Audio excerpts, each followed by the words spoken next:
وسلم نے ارشاد فرمایا، نماز میری آنکھوں کی ٹھنڈک ہے۔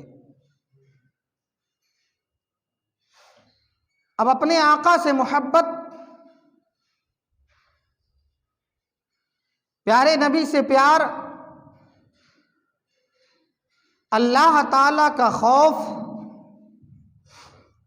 شریعت پر پابندی کا جذبہ، دین اسلام پر استقامت، یہ تمام چیزیں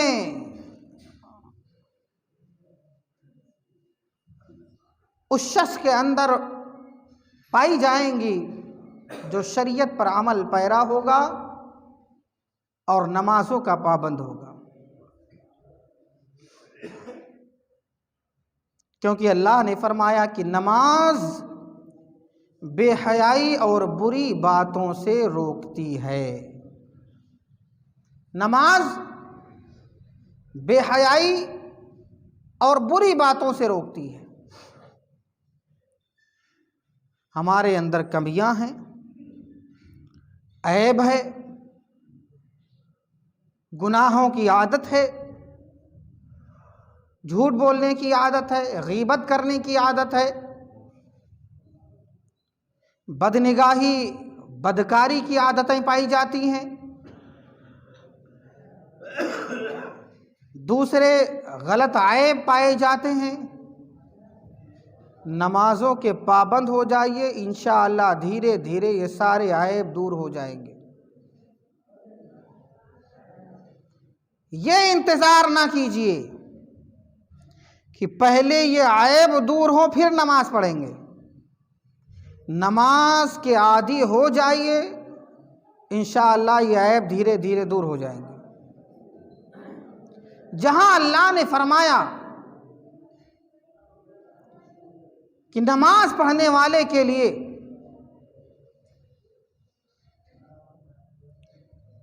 جنت کے محلات، جنت کی نہریں، جنت کی ہوائیں، جنت کی فضائیں، جنت کی برکتیں، روزی میں برکتیں، زندگی میں برکتیں، جسم کی صحت، چہرے کی چمک، گھر کے اندر سکون و اطمینان، یہ ساری چیزیں نمازی کے حصے میں آتی ہیں۔ وہیں میرا رب یہ بھی فرماتا ہے، نہیں پڑھو گے تو کیا پاؤ گے؟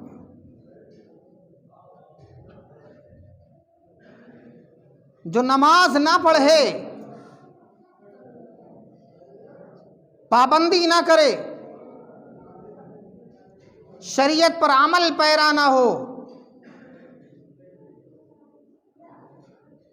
اس شخص کے لیے سزائیں بھی بہت ہیں، اس شخص کے لیے وعید بھی بہت ہے۔ حضرت عیسیٰ علیہ السلام ایک آبادی سے گزر رہے ہیں۔ عیسیٰ علیہ السلام نے کیا دیکھا؟ بڑا ہی خوبصورت منظر ہے، بہت ہی خوبصورت علاقہ ہے، ہر طرف ہریالی ہے، ہر طرف سبز و شادابی ہے، ہر طرف درخت پھلوں سے لگے ہوئے ہیں، کھیت اناج سے بھرے ہوئے ہیں، ہر طرف خوشحالی ہے، شادابی ہے، رونق ہے، سکون ہے، اطمینان ہے، اللہ تعالیٰ کی نعمتیں چاروں طرف ہیں۔ عیسیٰ علیہ السلام اس منظر کو دیکھ کر کے بہت خوش ہوئے۔ اللہ تعالیٰ کے پیغمبر حضرت عیسیٰ علیہ السلام 3 سال کے بعد اس علاقے سے دوبارہ گزرے۔ 3 سال کے بعد اسی علاقے سے دوبارہ گزرے۔ کیا دیکھا؟ وہ ہریالی نہیں ہے، وہ سرسبز و شادابی نہیں ہے، وہ رونقیں، وہ بہاریں نہیں ہیں، ہر طرف خشک سالی ہے، نہریں سوکھ گئی ہیں، درخت سوکھ گئے ہیں، کھیتوں میں لہلہاتے گھاس اب نظر نہیں آ رہے ہیں، ہر طرف سوکھا پڑا ہوا ہے۔ وہ شہر، وہ علاقہ جو رونق سے بھرا ہوا تھا، وہ اب بے رونق نظر آ رہا ہے۔ حضرت عیسیٰ پیغمبر کو حیرت ہوئی، تعجب ہوا کہ 3 سال کے عرصے میں یہ کون سا واقعہ پیش آیا کہ جس کی بنیاد پر پورا کا پورا علاقہ مکمل طور سے بدل گیا۔ اللہ کا فرمان ہوا، اے عیسیٰ پیغمبر، کیا تم اس علاقے کی تباہی و بربادی کو دیکھ کر کے حیرت و تعجب کر رہے ہو؟ حضرت عیسیٰ علیہ السلام نے فرمایا، ہاں پروردگار عالم، میں جاننا چاہتا ہوں کہ اس کی بربادی کی وجہ کیا ہے، اس تباہی کی وجہ کیا ہے۔ پروردگار عالم نے عیسیٰ پیغمبر کو وحی فرمایا اور ارشاد فرمایا، عیسیٰ، معاملہ دراصل یہ ہے کہ علاقہ سرسبز و شاداب ہے، ہر طرف ہریالی ہے، ہر طرف کھیت ہرے بھرے ہیں، درخت بالکل ہرے بھرے ہیں، ہر طرف خوشحالی ہے، مگر ایک وقت ایسا آیا کہ ایک بے نمازی شخص یہاں سے گزر رہا تھا۔ جب وہ یہاں سے گزر رہا تھا، راستے میں دیکھا کہ بہترین نہر جاری ہے، میٹھا پانی ہے، لہٰذا وہ رک کر کے اس کے چشمے سے پانی پیتا ہے، سیراب ہوتا ہے، تھوڑی دیر رک کر کے آرام کرتا ہے، اس کے بعد پھر وہ اپنے راستے پر چل پڑتا ہے۔ پروردگار عالم نے حضرت عیسیٰ پیغمبر کو ارشاد فرمایا، اے عیسیٰ پیغمبر، بس اسی بے نمازی کی نحوست ہے کہ جس کی بنیاد پر اس علاقے سے رونق ختم ہو گئی ہے، اس علاقے سے سرسبز و شادابی ختم ہو گئی ہے، اس علاقے کے جلوے ختم ہو گئے ہیں، اس علاقے کی برکتیں ختم ہو گئی ہیں، اس علاقے کی نعمتیں ختم ہو گئی ہیں، اس علاقے پر اللہ کی بارگاہ سے رحمت و نور کی بارشیں جو ہو رہی تھی اس میں رکاوٹیں پیدا ہو گئی ہیں۔ عزیزان محترم، اپنی زندگی دیکھ سکتے ہیں، ہم اپنا ماحول بھی اس پر دیکھ سکتے ہیں، ہم اپنے ماحول کا جائزہ بھی لگا سکتے ہیں، ہم اپنے شہر، اپنے علاقے، اپنے گاؤں کا اندازہ بھی لگا سکتے ہیں، اپنے گھروں کا بھی جائزہ لے سکتے ہیں کہ جب ایک بے نمازی شخص کسی شہر سے گزر جائے اور وہاں تھوڑی دیر رک کر کے اس کے سامان سے اپنا استفادہ کرے، فائدہ حاصل کرے، تو اس کی نحوست کی وجہ سے پورے علاقے کی برکتیں ختم ہو جاتی ہیں۔ تو جس گھر کے اندر سب کے سب بے نمازی ہو، جس گلی کے اندر سب کے سب بے نمازی ہو، جس گاؤں کے اندر سب کے سب بے نمازی ہو، جس شہر، جس علاقے میں سب کے سب بے نمازی ہو، وہاں برکتیں کہاں سے آئیں گی؟ وہاں رحمتیں کہاں سے آئیں گی؟ خدا کی نعمتوں کی برسات کہاں سے ہوگی؟ اللہ کے فضل و کرم کی بارشیں کہاں سے ہوں گی؟ عزیزان محترم سنو، عزیزان محترم سنو، اللہ تعالیٰ کی نعمتوں اگر پانا ہے، خدا کی رحمتیں اگر پانا ہے، تو دل سے، سچے دل سے اللہ کے فرمانبردار ہو جاؤ، انشاءاللہ برکتیں بھی ملیں گی، رحمتیں بھی ملیں گی۔ بغیر محنت کے پھل کوئی نہیں پاتا۔ دنیاوی معاملات میں ہم صبح سے شام تک، رات کے 1-2 بجے تک کام کرنا پڑے تو کرتے ہیں، پیٹ کا مسئلہ ہے، روزی روٹی کا مسئلہ ہے، مگر جب شریعت کی بات آتی ہے تو بغیر محنت کے پھل کھانا چاہتے ہیں۔ نماز نہ پڑھے مگر جنت مل جائے، روزہ نہ رکھے مگر جنت مل جائے، عبادت نہ کرے مگر مرتے ہی رحمت کے فرشتے ہم کو اپنے گود میں لے لیں۔ بغیر محنت کے، بغیر کوشش کے، بغیر کاوش کے ہم پھل کھانا چاہتے ہیں۔ عزیزان محترم، ایسا کیسے ہو سکتا ہے؟ ایسا کیسے ہو سکتا ہے؟ اس کے لیے آپ کو ہر وقت، ہمہ وقت اپنے اللہ کو راضی کرنے کی کوشش کرنی ہوگی، اپنے خدا کو خوش کرنے کی کوشش کرنی ہوگی، شریعت پر پابندی کی کوشش کرنی ہوگی، شریعت مطہرہ پر عمل پیرا ہونے کی کوشش کرنی پڑے گی، اس لیے کہ جب تم نیک عمل کرو گے تبھی اللہ تعالیٰ کی رحمت کی توجہ تمہاری طرف ہوگی، جب تم نیک عمل کرو گے تبھی پروردگار عالم کے فضل و کرم کی بارشیں تمہاری طرف متوجہ ہوگی۔ آؤ دیکھو، حضرت حسن خواجہ بصری رضی اللہ تعالیٰ عنہ، ایک زمانہ ہے، کفن چوری کا زمانہ ہے، لوگ کفن چورا لیا کرتے تھے، جنازے میں شامل ہیں، چپکے سے دیکھا کہ مردے کو جو کفن پہنایا گیا ہے بہت قیمتی کفن ہے، بہت ہی مہنگا کفن ہے، جاتے سب کے ساتھ میں دفنا کر کے چلے آتے، رات کی تاریکی میں جاتے اور قبر سے کفن کو اتار کر کے لے کے چلے آتے۔ عزیزان محترم، ایک زمانہ ایسا بھی گزرا۔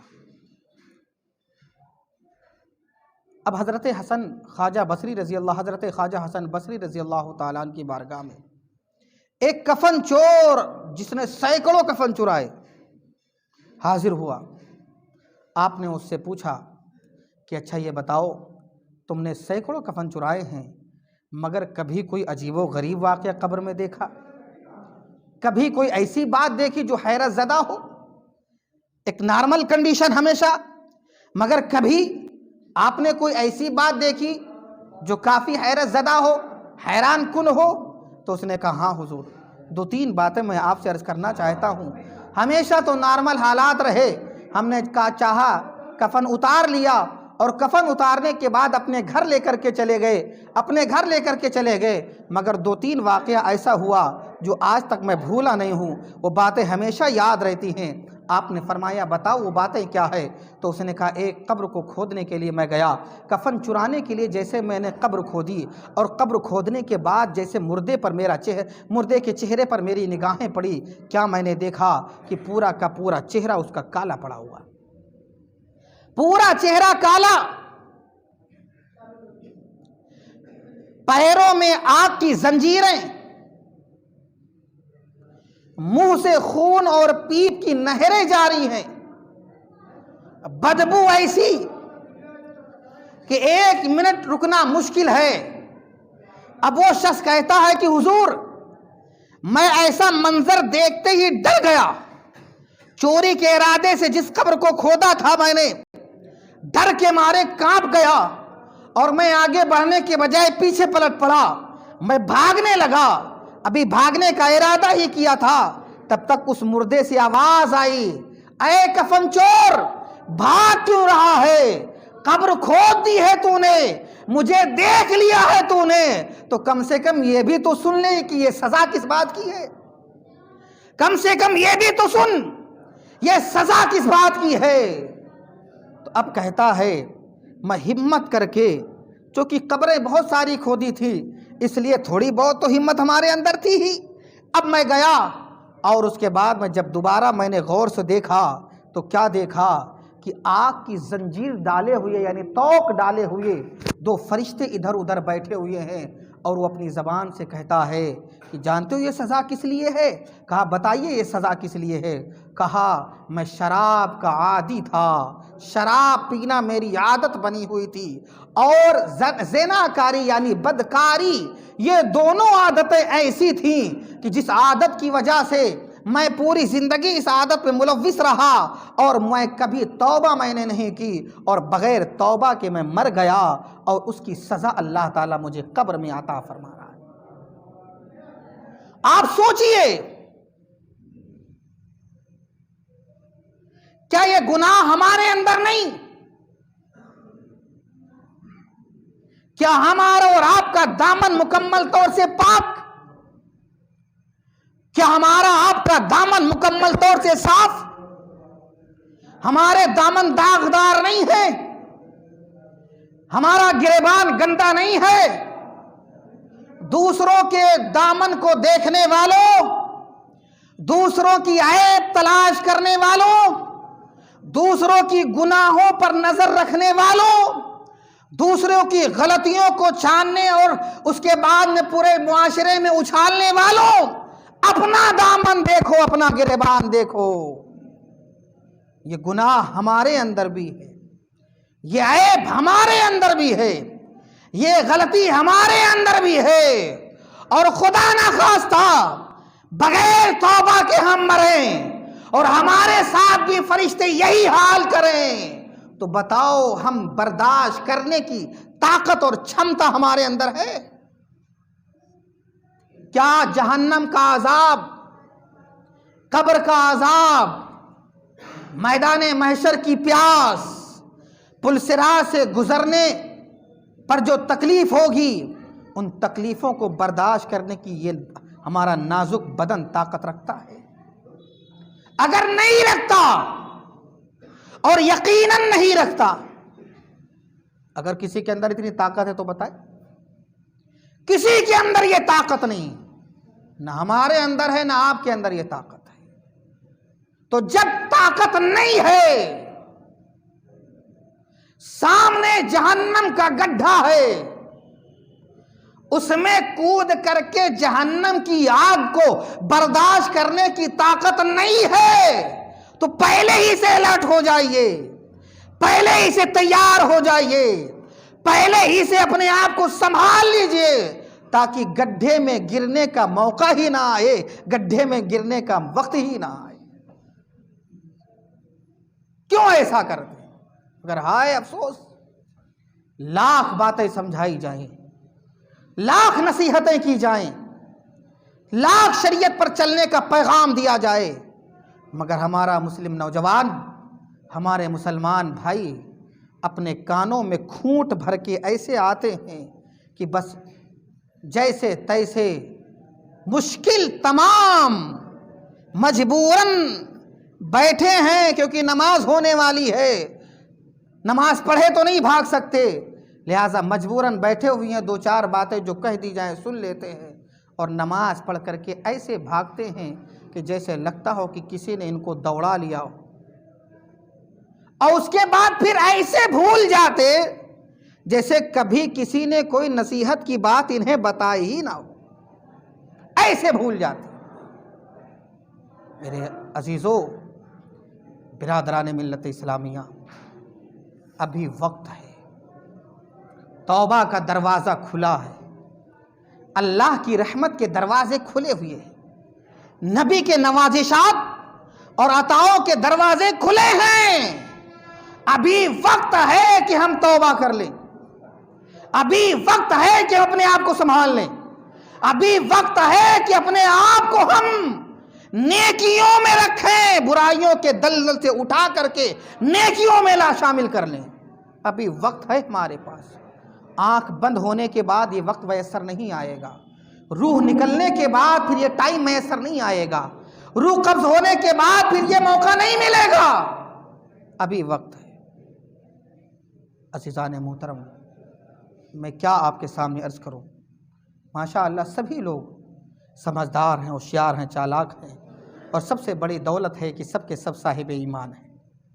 تو جب سب کے سب صاحب ایمان، تو میرے اسلامی بھائیوں، ایمانداروں والا کام بھی تو کیجئے، ایمان والا کام بھی تو کیجئے۔ ایمان آپ کے عمل سے، آپ کے کردار سے، آپ کے اٹھنے بیٹھنے سے نظر تو آئے کہ یہ صاحب ایمان ہے، یہ مسلمان ہے، نظر تو آئے۔ برادران ملت اسلامیہ، باتیں بہت ساری ہیں، ایک چھوٹی سی بات اور عرض کر دیتا ہوں۔ اسی کفن چور نے اب دوسرا واقعہ بیان کیا کہ حضور اب دوسرا واقعہ بھی سن لیجئے۔ کہا کیا ہے؟ کہا دوسرا واقعہ یہ ہے کہ ایک قبر میں نے کھودی، اور قبر کو کھودتے ہی میں نے کیا دیکھا کہ مردے کا چہرہ مکمل طور سے کالا اور سیاہ ہے، اور بالکل برہنہ ننگ دھڑنگ کھڑا ہوا ہے، بالکل ننگ دھڑنگ کھڑا ہوا ہے، چاروں طرف سے آگ جل رہی ہے، اور آگ کی لپٹوں کے بیچ میں وہ کھڑا ہے۔ جہنم کے آگ کی زنجیر یعنی توق فرشتے اس کے بھی گردن میں ڈالے ہوئے ہیں، اور جیسے اس نے دیکھا اس کو تو مردہ پکار اٹھا، اے شخص پیاس بڑی تیز لگی ہوئی ہے، پانی پلا دے۔ اب اس نے سوچا کہ اگر مردہ پانی مانگ رہا ہے تو کم سے کم چلو دے دیا جائے، دینے میں کیا تکلیف ہوتی ہے۔ ابھی ارادہ ہی کیا تھا تب تک فرشتے پکار اٹھے، خبردار اسے پانی نہ دینا، خبردار اسے پانی نہ دینا، اور اس سے خالی اتنا پوچھ لو کہ یہ سزا کیوں ملی ہے، یہ سزا کیوں ملی ہے۔ تو اس نے کہا یہ سزا ہمیں صرف اس وجہ سے ملی ہے کہ اذان ہوتی تھی، اذان کے باوجود میں اپنے کھیت میں، اپنے گھر میں، اپنے کاروبار میں اتنا بزی رہتا تھا کہ نماز کی طرف ہماری توجہ نہیں ہوتی تھی۔ یہ اس کی سزا ہے، یہ اس کی سزا ہے۔ عزیزان محترم، کیا یہ باتیں ہماری اصلاح کے لیے کافی نہیں ہیں؟ سوچ لے تو ایک ہی کافی